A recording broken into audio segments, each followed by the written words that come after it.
Olá, bom dia. Estamos começando o programa Conversações de Julho. Meu nome é Thaís Ulato, eu estarei com vocês aqui nos próximos programas. E hoje falaremos sobre qualidade de vida e saúde do servidor público. A nossa convidada é a doutora Miriam Chirasso. Ela é diretora do Centro de Promoção e Promoção à Saúde Prevenir do IANSP.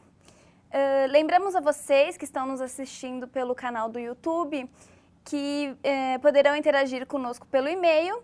Você pode enviar sua dúvida ou seu comentário no e-mail fundap.vc@fundap.sp.gov.br.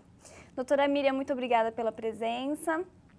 E para iniciar, vamos falar um pouco da sua atuação. Desde quando que a senhora atua nessa área de prevenção da saúde do servidor e o que levou a senhora a se engajar nessa área? Bom dia, obrigada pelo convite. Imagina. O nosso grupo atua com promoção da saúde desde 98. A nossa especialidade, que é a medicina preventiva e social, o nosso paciente é composto por um grupo de pessoas ou por populações.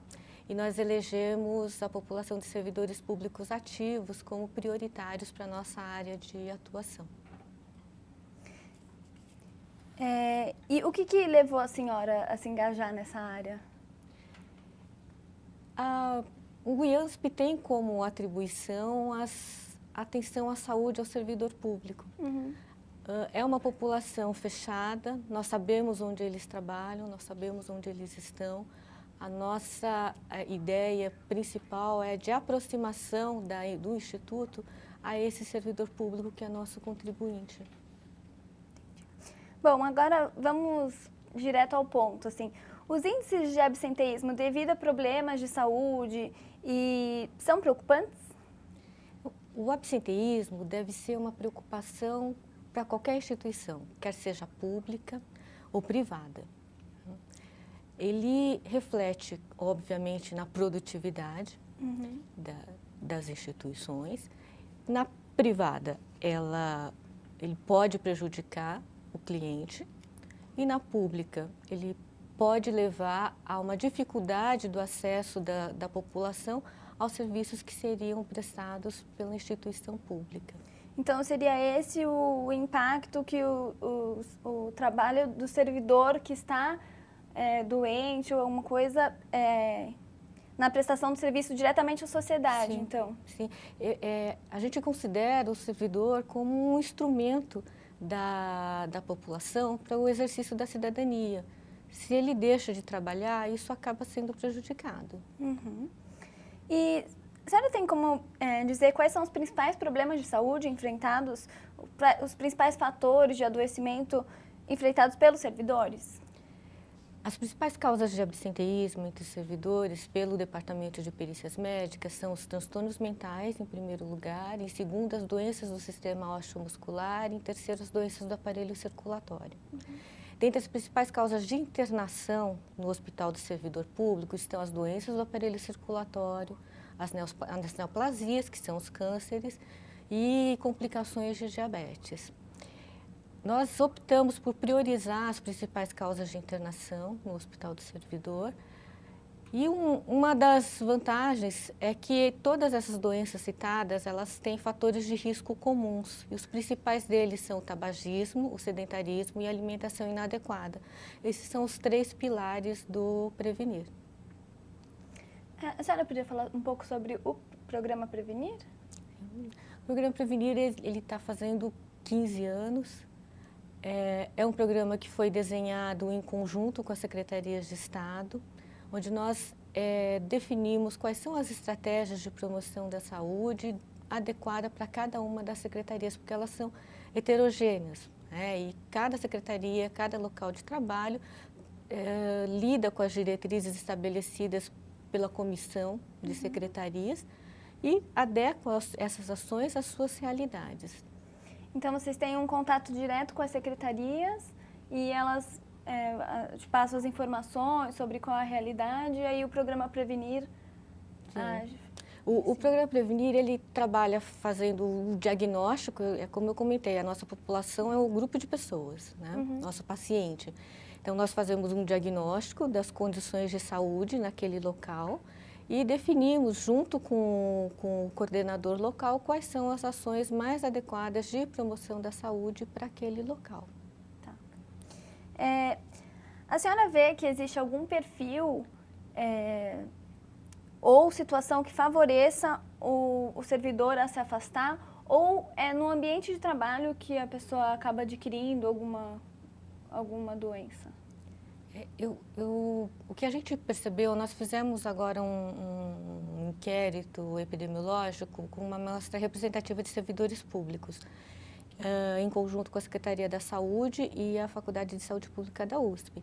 A gente observou que os servidores eles são diferentes da população em geral, principalmente na distribuição etária, que é a população economicamente ativa, e na distribuição por escolaridade. Os nossos servidores são muito diferenciados. Mais de 70% têm mais de 12 anos de escolaridade. Isso faz com que eles tenham uma adesão melhor às ações de promoção da saúde. Tanto que a prevalência de tabagismo, por exemplo, está em 12% nessa população. Em 2006, era em torno de 19%. Então, houve uma queda aí de 7 pontos percentuais da prevalência de tabagismo. Os servidores públicos, eles consomem mais frutas e verduras regularmente do que a população em geral. Eles são menos inativos do que a população em geral. E eles consomem menos alimentos de risco, como refrigerantes, carne com gorduras, leite integral, do que a população em geral. E muito desse trabalho, muito desse resultado é devido, claro, que à distribuição por escolaridade, pelas ações que são feitas pelas secretarias, mas em especial pelas ações desenvolvidas pelas secretarias de Estado dentro dos seus locais de trabalho.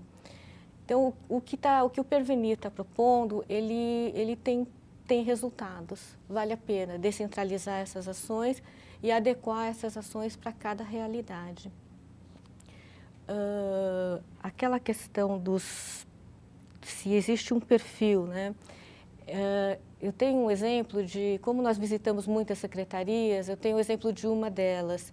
Nós fizemos uma primeira visita para fazer o diagnóstico das condições de saúde e essa secretaria tinha um ambiente super calmo, tranquilo, as pessoas vinham super tranquilas, os níveis pressóricos eram todos basicamente normais.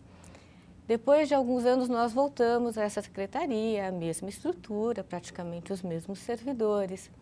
As pessoas já vinham, como havia mudado a gestão, as pessoas já vinham ansiosas, nervosas, angustiadas, e os níveis pressóricos estavam mais elevados. Né? Mas isso indica que existe, sim, algumas questões relacionadas à organização do trabalho, ao ambiente de trabalho e o seu impacto sobre a saúde. Mas eu queria ressaltar que trabalho, ele não é igual à doença. Né? O trabalho, muito pelo contrário, o trabalho faz com que a pessoa se sinta valorizada, faz com que ela se sinta uma pessoa que contribui para a renda familiar, contribui para a comunidade onde ela vive. O trabalho não é igual à doença. Né? É claro que existem questões da organização do trabalho, da estruturação do trabalho, que precisam ser investigadas e precisa haver uma ação sobre os determinantes dos fatores relacionados ao trabalho que podem gerar doenças, podem estar relacionados a doenças, mas o trabalho não é ruim, né? O trabalho é bom, tá? Desde que você consiga investigar e trabalhar questões relacionadas aos determinantes de adoecimento naquele local. A senhora falou que tem fatores do trabalho que podem gerar, sim, algum tipo de doença. Nesse caso, o RH, como que o RH deve atuar nesses casos para a melhoria das condições de trabalho? Então, a gente pensa muito nas questões de habilidades e competências. Existem possibilidades dentro de um local de trabalho onde uma pessoa onde existe uma demanda para uma determinada pessoa, por uma tarefa para a qual ela não tem a habilidade ou a competência adequada para que ela exerça aquela tarefa. Então, assim, não só o RH, como o gestor, ele tem que ter essa sensibilidade para identificar o quão adequado aquele profissional é para executar aquela tarefa, porque senão vai acontecer o que acontece muito frequentemente em qualquer local, quer seja público ou privado. As tarefas, elas acabam sobrecarregando aquele profissional que o gestor sabe que ele vai executar a tarefa, e o outro, aquela pessoa que não consegue executar a tarefa, ela fica relegada ao segundo plano. Mas muitas vezes é porque a demanda, ela não é adequada à qualificação daquela pessoa, né? Então, ele precisa identificar isso, o gestor, e demandar ao RH o desenvolvimento de habilidades e competências para aquelas pessoas, ou inclusive mudar as pessoas de local, de função, para que elas sejam felizes no que elas fazem. Trabalhando preventivamente para que eles não se afastem, né, por doenças laborais, por exemplo. A gente já viu anteriormente, acho que na primeira questão, sobre os impactos do absenteísmo na prestação de serviço, que existe sim um impacto e com os levantamentos que o programa faz, eles conseguem falar em custos? Então, os custos que nós temos, eles são desatualizados. É claro que os custos devem fazer parte dos indicadores de absenteísmo. Eles têm de ser monitorados, têm de ser acompanhados. E eles não são baixos, eles são altos para qualquer tipo de empresa. Mas assim, a gente estava pensando numa outra faceta desse problema, que cada servidor, ou funcionário, ou colaborador, né? Eles são preciosos para aquela instituição. Tem que entender que eles são preciosos, tanto para o gestor, e ele também tem que saber que ele é precioso para aquela instituição, independente da função que ele exerça. Então, se ele adoece e se ele falta porque está doente, todos vamos ser prejudicados. Isso não tem preço. Tá. A senhora tem uma mensagem final para deixar? Eu acho que o principal é essa questão das habilidades e das competências, né? Essa é uma ação específica de gestão de pessoas que a gente precisa estar investindo. Isso é uma área específica né, é um conhecimento específico da área de gestão de pessoas, da área de RH. Do ponto de vista da saúde, eu acho que o trabalho que as secretarias vêm desenvolvendo, elas têm um impacto muito importante sobre a saúde dos servidores e têm tido impactos positivos. Acho que é só uma questão de parabenizá-las pelo trabalho que elas vêm exercendo, executando durante esses mais de 15 anos juntas. Tá. Durante as pesquisas que eu fiz sobre o tema, eu vi sobre um programa que se chama Vigitel, que é realizado por vocês. Você pode falar um pouquinho sobre ele? Então, o Vigitel é aquela pesquisa, aquele inquérito que nós fizemos com a Secretaria da Saúde e a Faculdade de Saúde Pública da USP. Foi um inquérito telefônico, com uma amostra representativa de servidores públicos do Estado. Nós fizemos 3 grupos, capital, Grande São Paulo e interior. E neles nós pudemos identificar quais são as prevalências dos fatores de risco e de proteção para as doenças crônicas, aquelas que eu comentei, das doenças do aparelho circulatório, câncer e diabetes principalmente. Foi aí que a gente percebeu que assim, a nossa população ela tem um comportamento mais saudável do que a população em geral, mas tem alguns dados preocupantes.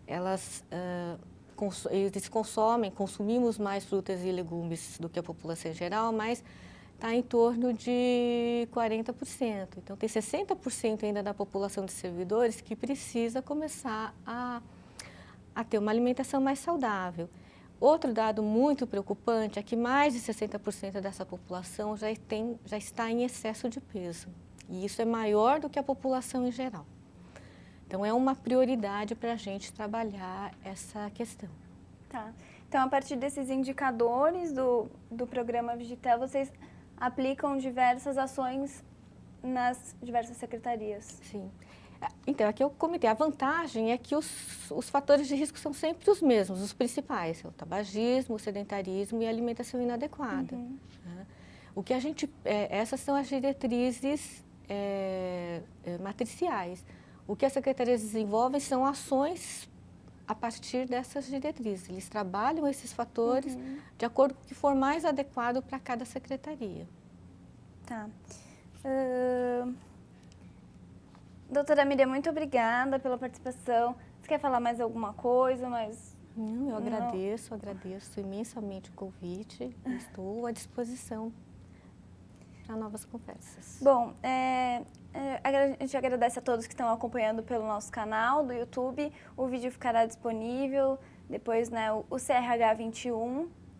E lembramos que esse programa é mensal, então no próximo mês, no dia 12 de agosto, estaremos recebendo a doutora no estúdio, a Maria Fernanda Lécio, e ela falará sobre o papel dos dirigentes públicos. Bom, até lá.